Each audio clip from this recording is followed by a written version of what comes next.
السلام علیکم ورحمۃ اللہ نحمدہ ونصلی علی رسولہ الکریم اما بعد فاعوذ باللہ من الشیطان الرجیم بسم اللہ الرحمن الرحیم فصل لربک ونحر صدق اللہ العظیم اللہم صلی علی محمد وعلی آل محمد وبارک وسلم صلو علیہ صلاۃ وسلاما علیک یا رسول اللہ۔ برادران اسلام، ذی القعدہ آخری منزلیں طے کر رہا ہے اور عنقریب ذی الحجہ ہمارے درمیان آنے والا ہے، یعنی قربانی والا مہینہ۔ اس لیے آج کی گفتگو جو رہے گی وہ قربانی کے تعلق سے رہے گی۔ قربانی یہ ہمارے آقا کریم صلی اللہ علیہ وسلم سے صحابہ نے پوچھا، یا رسول اللہ قربانی کیا ہے؟ اللہ کے رسول صلی اللہ علیہ وسلم نے ارشاد فرمایا، قربانی ہمارے باپ سیدنا حضرت ابراہیم علیہ الصلاۃ والتسلیم کی سنت ہے۔ اس حدیث پاک کی روشنی میں یہ بات پتہ چلی کہ حضرت خلیل اللہ علیہ الصلاۃ والتسلیم کی سنت ہے قربانی۔ اگر شرعی اصطلاح کی بات کریں کہ شریعت میں قربانی کسے کہتے ہیں، دین اسلام میں اصطلاحی اس کا مفہوم کیا ہے،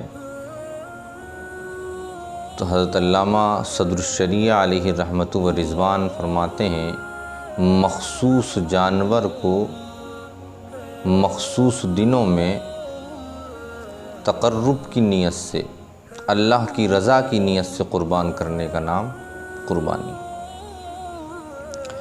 اس میں حکمت کیا ہے؟ قربانی کیوں کرائی گئی؟ تو اس میں کئی حکمتیں ہیں۔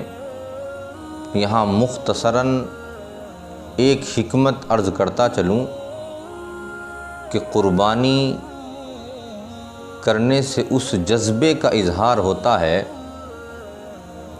کہ بندہ اپنے اس عمل سے گویا رب کی بارگاہ میں یہ عریضہ رکھتا ہے، مولا آج تیرا حکم ہے مال کو قربان کرنے کا، مولا میں مال قربان کر رہا ہوں۔ کل اگر اس دین کی خاطر، مذہب کی خاطر، تیری رضا کی خاطر مجھے اگر اپنی جان بھی قربان کرنا پڑی تو مولا تیرے حکم کے آگے اپنے سر کو جھکا کر دل کی گہرائیوں سے اپنی جان کو بھی اور اپنے اہل و عیال کی جانوں کو بھی تیری خاطر میں قربان کر دوں۔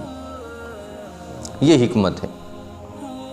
بحمد اللہ تعالی جب سے یہ سنت کریمہ آقا کریم صلی اللہ تعالی علیہ وسلم کے ذریعے سے ہمیں عطا کی گئی ہے، مسلمانان اسلام، عالم اسلام جو ہے اس سنت کو بخوبی ادا کر رہا ہے، اور امید ہے کہ اس سال بھی جو صاحب نصاب ہیں وہ اس سنت کریمہ کو ضرور ادا کریں گے۔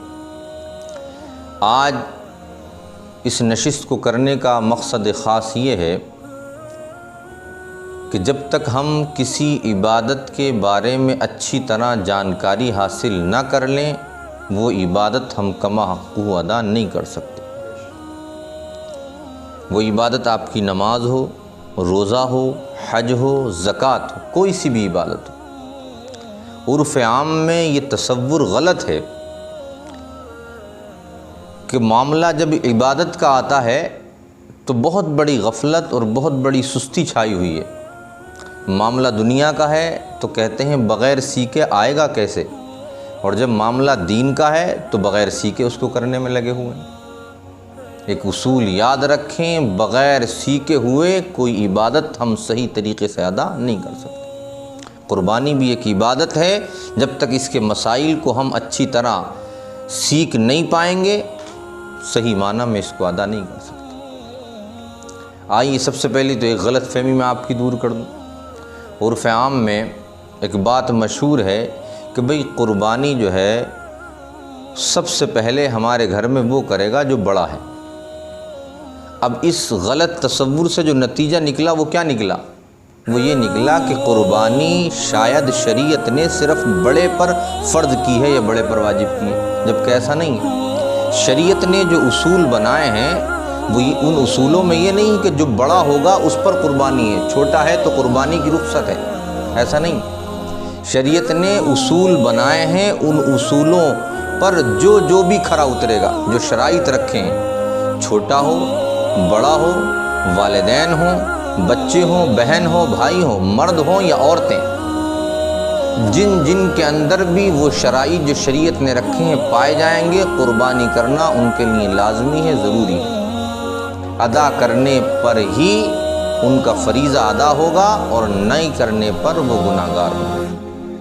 مثال کے طور پر اللہ تبارک و تعالیٰ نے جوان بیٹے کو بھی اس لائق بنایا ہے کہ وہ مالدار ہے، وہ والد صاحب بھی مالدار ہیں۔ اب ہوتا کیا ہے، والد صاحب کی تو قربانی ان کی طرف سے کر دی گئی، بیٹے نے یہ سوچ کر قربانی نہیں کی کہ نہیں والد صاحب کی ہو گئی تو میں کر کے کیا کروں گا، نہیں، آپ کے ذمے جو فریضہ ہے وہ جب تک آپ ادا نہیں کریں گے، والد صاحب کے ادا کرنے کی وجہ سے آپ کا وہ فریضہ ادا نہیں ہے، آپ کے ذمے باقی رہے۔ تو اسی غرض سے یہ آج کی نشست لگائی گئی کہ تاکہ لوگوں تک جو باتیں معلوم نہیں ہیں یا غلط تصورات دل و دماغ میں بیٹھ چکے ہیں ان کی اصلاح ہو جائے۔ اب چلتے چلتے میں یہاں پر ایک بات اور عرض کرتا چلوں کہ اگر ہم اس لائق اللہ تبارک و تعالیٰ نے ہمیں بنایا ہے اور ہم اس فریضے کو ادا نہیں کر رہے ہیں تو ہم کس طرح کے نقصان میں، آئیے تھوڑی سی اس کی فضیلت سے بات کر لیں۔ آقا کریم صلی اللہ تعالیٰ علیہ وسلم نے فرمایا، قربانی کے دنوں میں اللہ تبارک و تعالیٰ کو قربانی کرنے سے زیادہ کوئی عمل پسندیدہ نہیں۔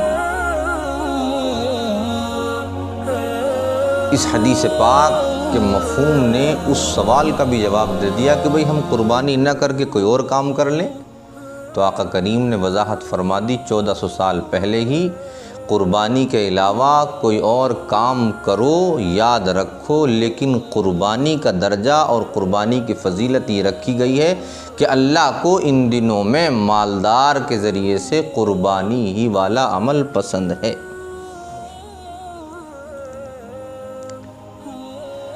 اب جو قربانی کرتا ہے اور اس کو کیا کیا انعامات ملتے ہیں، میرے آقا نے ایک اور حدیث میں ارشاد فرمایا کہ جس جانور کی قربانی کی جاتی ہے اس کے خون کے قطرات زمین پر پہنچتے بعد میں ہیں، اللہ تبارک و تعالیٰ قربانی کرنے والے کے تمام گناہوں کو پہلے بخش دیا کرتا ہے۔ ایک اور حدیث میں آقا کریم صلی اللہ تعالیٰ علیہ وسلم نے ارشاد فرمایا، جب صحابہ نے پوچھا یا رسول اللہ اس میں ہمیں کیا ملتا، ہمارے لیے کیا ہے، میرے آقا نے فرمایا قربانی کے جانور پر جتنے بال ہیں اس کی باڈی پر، اللہ تبارک و تعالیٰ ہر بال کے بدلے میں نیکیاں عطا فرماتا ہے۔ اب اتنا عظیم ثواب رکھا گیا ہو اور امت مسلمہ کے وہ افراد جو سستی کا شکار ہیں وہ کتنا بڑا ثواب کا ذخیرہ اپنے ہاتھوں سے جانے دیتے ہیں، اور جگہ تو خرچ کرنے کے لیے ان کے پاس پیسے ہیں، نام و نمود کے لیے۔ کاش کہ ان کو یہ بات سمجھ آ جائے کہ اللہ کی رضا کے لیے اگر آپ نے قربانی کے بڑے جانور میں سے ایک حصہ یا وہ چھوٹا جانور جس کو پوری راس کا قربان کرنا ضروری ہے وہ حصہ وہ جانور اگر آپ نے قربان کیا تو اس کو اللہ تبارک و تعالیٰ کتنا پسند فرماتا ہے۔ کاش کہ اللہ تبارک و تعالیٰ ہمارے مسلمان مالداروں کو اس بات کی سمجھ عطا فرمائے۔ تو نشست کے اس پہلے حصے میں اپنی گفتگو یہیں پر ختم کروں گا کہ آپ جہاں اور کام کرتے ہیں اور کاموں میں بڑھ چڑھ کے حصہ لیتے ہیں اس میں کوئی شک نہیں، لیکن یاد رکھیں قربانی کے دنوں میں آپ بڑھ چڑھ کر قربانی میں حصہ لیں۔ یہ نہ سوچیں ہم غریبوں کی مدد کر دیتے ہیں وہ کافی ہے، ان 3 دنوں میں اللہ پاک کو قربانی کرنا ہی پسند ہے۔ اللہ پاک نے آپ کو یہ موقع عطا فرمایا ہے، اس موقع کو غنیمت جانیں، ہاتھ سے نہ جانے دیں، جہاں بے شمار فضیلتیں ہیں اور بے شمار حکمتیں۔ ایک حکمت یہ بھی ہے کہ یہ پوری جان کا اللہ تبارک و تعالیٰ نے صدقہ بھی بنا دیا ہے، اس کو تو میری گزارش ہے، میں اپنی گفتگو کو یہیں ختم کرتا ہوں کہ جب یہ دن آئیں، اللہ تبارک و تعالی ہر مسلمان کو جو بقید حیات ہیں ان کو یہ موقع عطا فرمائے، ہم سب ان خوشیوں کو جو ہے اسی طریقے سے منائیں کہ جس طریقے سے ہمارے پیارے آقا سیدنا محمد رسول اللہ صلی اللہ تعالی علیہ وسلم نے منانے کا حکم دیا ہے۔ آمین و آخر دعوانا ان الحمد للہ رب العالمین۔